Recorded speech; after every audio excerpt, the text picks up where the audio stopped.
কথাগুলো মন দিয়া শুনবেন।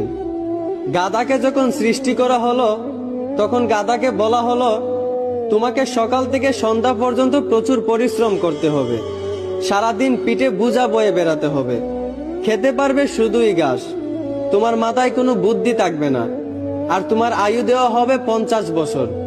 এইটা শুনে গাধা বলল, হে প্রভু, আমাকে 50 বছর না দিয়ে 20 বছর আয়ু দিন, আমি এত বছর বাঁচতে চাই না। সৃষ্টিকর্তা তার এই কথা মঞ্জুর করলেন। তারপর যখন কুকুরকে সৃষ্টি করা হলো তখন কুকুরকে বলা হলো, তুমি হবে মানুষের একজন কাছের বন্ধু, আর তোমার খাবার হবে মানুষের থেকে যাওয়া জুটা খাবার, আর তোমার আয়ু দেওয়া হবে 30 বছর। এইটা শুনে কুকুর সৃষ্টিকর্তার কাছে হাত জোড় করে বলল, হে প্রভু, আমি 30 বছর বাঁচতে চাই না, আমাকে 30 বছর থেকে 15 বছর আয়ু দিন। সৃষ্টিকর্তা তার এই কথাও মঞ্জুর করলেন।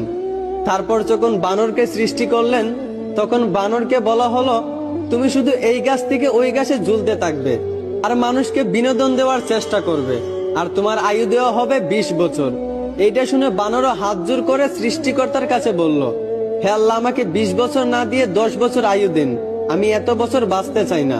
সৃষ্টিকর্তা বানরের কথাও মঞ্জুর করলেন। তারপর আসলো পুরুষের পালা। পুরুষকে যখন সৃষ্টি করা হলো তখন পুরুষকে বলা হলো, তুমি হলে প্রাণীদের মধ্যে সবচেয়ে বিচক্ষণ এবং বুদ্ধিমান, এই জন্য তোমাকে প্রাণীদের শিরোমণি করা হলো, আর তোমার আয়ু দেওয়া হবে 20 বছর।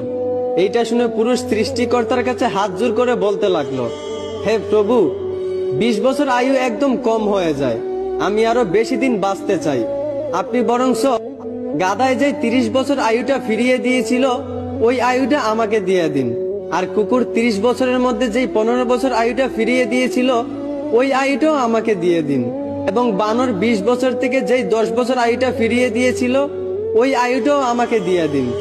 সৃষ্টিকর্তা পুরুষের এই কথাগুলো মঞ্জুর করলেন। তারপর থেকেই ছেলেরা 20 বছর পর্যন্ত পুরুষ হয়ে বাঁচে, আর যেই 30 বছর গাধার থেকে চেয়ে আনা হয়েছিল সেই 30 বছর পরিবারের বোঝা পিঠে বয়ে বাঁচে, ঠিক একদম গাধার মতোই। বাকি 15 বছর সন্তানরা যা দেয় তা খেয়েই বাঁচতে হয়।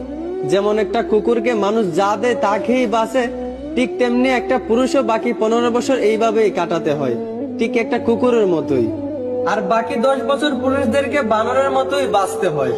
বানর যেমন এক ডাল থেকে আরেক ডালে ঝুলাঝুলি করে এবং মানুষকে বিনোদন দেয়, ঠিক তেমনি পুরুষদেরকেও বাকি 10 বছর বাঁচতে হয়, একবার ওই সন্তানের কাঁধে ঝুলে একবার ওই সন্তানের কাঁধে ঝুলে, এবং নাতিদেরকে বিনোদন দিয়ে এইভাবেই বাকি 10 বছর বাঁচতে হয়। এইটাই পুরুষের জীবন, এইটাই বাস্তবতা।